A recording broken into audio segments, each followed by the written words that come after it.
अस्सलाम वालेकुम, कैसे हैं आप सब लोग? ठीक हैं? मेरा नाम सादिया मुबश्शिर है और ये मेरा यूट्यूब का चैनल है सादिया मुबश्शिर के नाम से। जो मेरी लास्ट वीडियो थी वो थी केराटिन रिबॉन्डिंग पे ही थी, लेकिन वो मैंने जो बताया था वो आपको वर्जिन हेयर के ऊपर बताया था कि वर्जिन हेयर के ऊपर आपने कौन-सा प्रोडक्ट यूज़ करना है। तो वो मैंने आपको बताया था कि अगर आपका बाल वर्जिन है, मोटा हेयर है तो आपने इसी कंपनी का स्ट्रॉन्ग में लेना है। स्ट्रॉन्ग में लेके उसको अप्लाई करना है। अप्लाई करने के बाद आपने साथ-साथ चेक करना है 30 मिनट्स पे वर्किंग आती है, 20 पे आती है। वो आपके बालों के टेक्सचर पे है कि आपके बाल कितने टाइम में उसको जो है वो वर्किंग करना स्टार्ट करता है। जैसे ही बाल स्ट्रेट हो गया, फिर आपने उसको आयरन किया मतलब वॉश किया, वॉश करने के बाद आपने उसको केराटिन मास्क लगाया। केराटिन मास्क के बाद फिर आपने उसको अच्छे से वॉश करके, ड्राई करके छोटे-छोटे पार्टीशन लेके आयरन की। आयरन करने के बाद आपने जो है उसके ऊपर फिक्सर अप्लाई किया और फिक्सर भी 25 टू 30 मिनट रखा और फिर उसको अच्छे से वॉश करना है करके शैम्पू, कंडीशनर, मास्क वगैरह लगा के वॉश करके फिर आपने उसको एक दफ़ा फिर आयरन कर देना है। ये प्रोसीजर था स्ट्रॉन्ग हेयर्स के ऊपर। बेबी जो नेग्रो हेयर्स होते हैं, जो कर्ली हेयर्स होते हैं उनका है। अब जिस तरह केमिकल वाले हेयर्स हैं जिनके ऊपर डाई वगैरह हुआ हुआ है, हाइलाइट्स वगैरह हुई हुई हैं, इस टाइप का हेयर है तो उसके लिए इसी कंपनी में आता है, रेगुलर में भी आता है और ये माइल्ड में भी आता है। माइल्ड जो है बिल्कुल डैमेज हेयर हो और हाइलाइट्स की वजह से बहुत ज़्यादा डैमेज हुए हों, बार-बार केमिकल लगाने की वजह से डैमेज हुए हों, तो उस पे आप माइल्ड यूज़ करेंगे। और अगर जो रेगुलर है वो आप किसी का बाल पतला है और लाइट सा वेवी है तो उसके लिए आप जो है वो रेगुलर यूज़ कर सकते हैं। तो उसका प्रोसीजर क्या है कि बाल आपका पतला है और बहुत ज़्यादा हार्ड भी नहीं है तो आपने लाइट टच स्प्रे करना है अपने सारे बालों पे, हल्का सा वेट करना है बालों को अपने। वेट करने के बाद और जो लेंथ के बाल हैं उस पे अपने अच्छे से इसको वेट करना है। करने के बाद आपने सारे बालों के ऊपर एप्लीकेशन करनी है। जैसे लास्ट वीडियो में मैं आपको बताया था, एप्लीकेशन के दौरान भी साथ-साथ आपने चेक करना है कि आपका कोई भी बाल जो है वो सख्त तो नहीं हो रहा। अगर हो रहा है तो आपने केराटिन मास्क जो है वो अप्लाई करना है। उसी उसी क्रीम के ऊपर ही लगाना है, उसको वॉश नहीं करना, पानी का स्प्रे करके और उसी के ऊपर आपने केराटिन मास्क लगा देना है या कोई भी सीरम लगा देना है। तो ताकि वो जो बाल है वो मज़ीद जो है वो आपका बाल जो है वो डैमेज ना हो और वो सख्त ना हो। फिर आपने जब वो अपनी क्रीम अप्लाई करने के बाद सारे बालों पे अप्लाई कर दी, फिर आपने उसको साथ-साथ चेक करना है।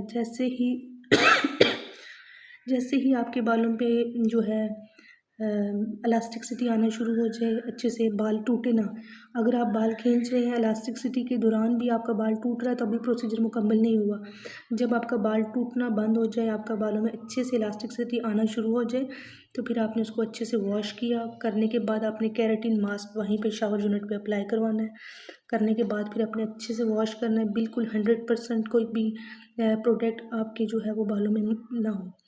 फिर आपने उसको ड्राई किया। ड्राई करने के बाद 100% ड्राई करने के बाद आपने जो है छोटे-छोटे पार्टीशन लेके उसको डेड स्ट्रेटनिंग करनी है। डेड स्ट्रेटनिंग के बाद फिर आपने जो है ये न्यूट्रलाइज़र है, फिक्सर इसको बोलते हैं। इसको आपने अपने बालों में अप्लाई इस तरह करना है कि आपने इसी फिक्सर के अंदर जितना ये फिक्सर है इसमें आपने ना हाफ़ हाफ़ कप अपना पानी डाल लीजिएगा। जितना मतलब मीन्स कि अगर आपने 30 ml अगर ये न्यूट्रलाइज़र यूज़ किया है तो आप 50 ml जो है उसमें पानी डाल लीजिएगा। उसमें आप जो है ना 2 टेबल स्पून जो है वो केराटिन मास्क डाल लीजिएगा। ये डाल के आपने इसको अपने बालों में अप्लाई कर देना है। उसमें न्यूट्रलाइज़र की क्वांटिटी ज़्यादा होगी और बाकी पानी और इसकी क्वांटिटी को थर्ड जो उसका हिस्सा है वो करना है आपने। जब ये करने के बाद आपने सारे बालों में अप्लाई कर देना है। इससे ये होगा कि जब हम ये वाली क्रीम अब जब अप्लाई करते हैं तो क्या होता है कि हमारा बाल जो है वो हीट अप हो जाता है। तो इससे ये होगा कि आपका जो डैमेज हेयर है, जो आपका पतला हेयर है, वो आपका बाल जो है वो हीट अप नहीं होगा और बाल जो है वो नरिश रहेगा, बाल सख्त नहीं होगा और बाल डैमेज नहीं होगा। तो इसी तरह जो बिल्कुल डैमेज हेयर है, केमिकल वाला हेयर है, इतना ज़्यादा कि डर है कि जैसे ही ऐसे होता भी है, जैसे ही अप्लाई करें, अप्लाई करने के फ़ौरन साथ ही ना बालों में सख्ती आना शुरू हो जाती है, बाल अकड़ना शुरू हो जाता है, बाल जलना शुरू हो जाता है। बालों में रिंग्स बनना शुरू हो जाते हैं। तो आपने करना ये है कि ऐसे बालों पे जो है आपने जो है सबसे पहले बालों को अच्छे से वेट किया। वेट करने के बाद आपने पहले फिर ये क्रीम नहीं लगानी। सबसे पहले उन डैमेज हेयर को रिपेयर करने के लिए, पहले उनको रेडी करने के लिए कि वो इस प्रोडक्ट को जो है वो जो है अपने बालों में बर्दाश्त कर सकें। तो उसके लिए आपको क्या करना होगा, ऐसे हेयर्स के ऊपर आपने केराटिन जो है ना मास्क, वो आपने ना पतला पतला करके पूरे बालों पे लगा देना है। उसकी जो मतलब ये थिक होता है ना, इसको आपने पानी में थोड़ा सा वो करके अपने बालों पे लगा देना है, या बालों के ऊपर ही आपने इसको अच्छे से लगा के उसको थोड़ी सी मसाज करनी है। 10-15 मिनट रखना है। तो जब रख दिया, बाल नरिश हो गया, आपने सारे बालों पे ये अप्लाई कर दिया। 15-20 मिनट आपने इसको रखना है। उसके बाद आपने जो है ना स्टेप 1 आपने अप्लाई करना है। किसी भी कंपनी का आप जो है वो रिबॉन्डिंग क्रीम ले सकते हैं। अगर आप स्नोकिया की लेते हैं तो स्नोकिया का आप देखेंगे इसके ऊपर लिखा हुआ है केराटिन रिबॉन्डिंग ट्रीटमेंट लिखा हुआ है। सिंपल केराटिन रिबॉन्डिंग नहीं है, इसमें केराटिन भी है। तो ये जो है केराटिन रिबॉन्डिंग है, इसका ये स्टेप ए है और ये स्टेप बी है। इसी तरह इसी का स्टेप ए है और इसी का स्टेप बी है।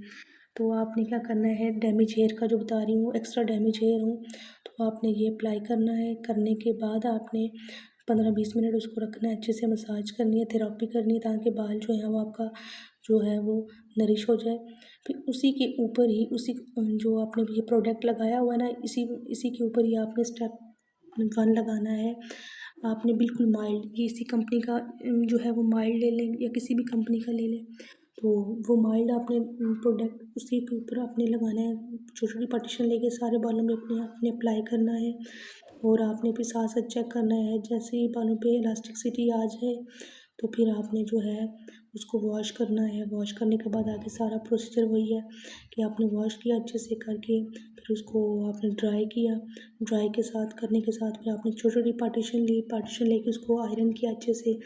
और आयरन करने के बाद फिर उसके बाद आपने जो है न्यूट्रलाइज़र लगाना है। न्यूट्रलाइज़र में भी आपने सेम ऐसा ही प्रोसीजर है। जो केमिकल मैंने आपको बताया था कि डैमेज हेयर है या केमिकल या पतला बाल है, तो उसके लिए आपको क्या करना है, न्यूट्रलाइज़र लेना है। उसमें आपने जो है वो थोड़ा सा पानी लेना है और थोड़ा सा ही आपने केराटिन मास्क लेना है। उसमें आप सीरम भी ऐड कर सकते हैं। करके अच्छे से आपने सारे बालों में अप्लाई कर देना है। 20 मिनट आपने उसको रखना है।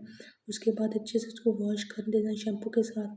फिर आपने उस पर मास्क लगा लें, कंडीशनर लगा लें, लगा के फिर एंड पे आप उसको सीरम लगा के तो एक दफ़ा फिर दोबारा से उसको आपने जो है आयरन कर देना है। और 3 डेज़ के लिए क्लाइंट को कहना है आपने पोनी नहीं बांधनी, आपने पिन्स नहीं लगानी और कैचर वगैरह नहीं करना।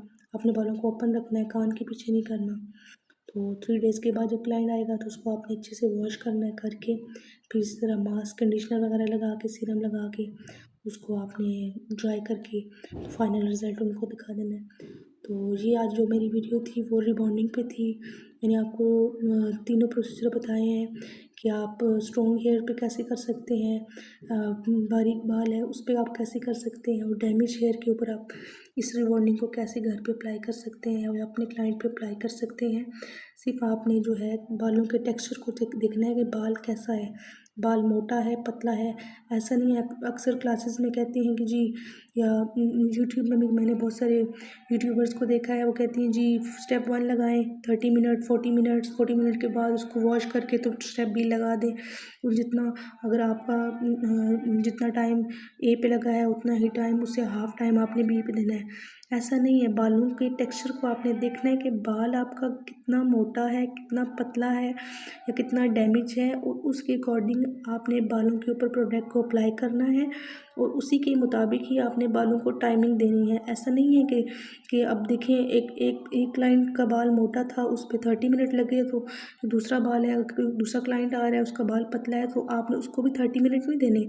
बालों की अपनी कंडीशन को देखना है कि बाल आपका उस प्रोडक्ट को जो है जो उसके बालों पे लगाएंगे वो उसको बर्दाश्त कर पाएगा कि नहीं कर पाएगा।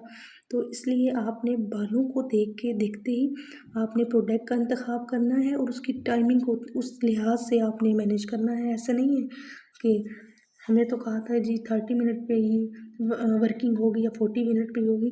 तो अक्सर लोगों के जो बाल जो हैं वो रिबॉन्डिंग की वजह से, इसी वजह से जल जाते हैं कि बाल आपका डैमेज हो जाता है। तो बस ये छोटी-छोटी टिप्स हैं, आप इनको फॉलो करें और इसके मुताबिक आप अपनी रिबॉन्डिंग करें, तो इंशाल्लाह आपको 110% रिज़ल्ट मिलेंगे। आज जो मेरा जो वीडियो थी वो थ्योरी वर्क पे थी। इंशाल्लाह मैं आपको बहुत जल्द जो है ना इसका प्रैक्टिकल भी करके दिखाऊँगी आपको। डैमेज हेयर के ऊपर भी, जो है वर्जिन हेयर है उन पे भी, स्ट्रॉन्ग हेयर्स के ऊपर भी। तो आज की जो मेरी वीडियो है बस यहीं तक है। तो इंशाल्लाह नेक्स्ट वीडियो में आपको मैं मज़ीद अच्छी-अच्छी जो है टॉपिक लेके आऊँगी। तो लाज़मी मेरे चैनल को सब्सक्राइब करें और आगे अपने फ्रेंड्स वगैरह को शेयर करें। अल्लाह हाफ़िज़।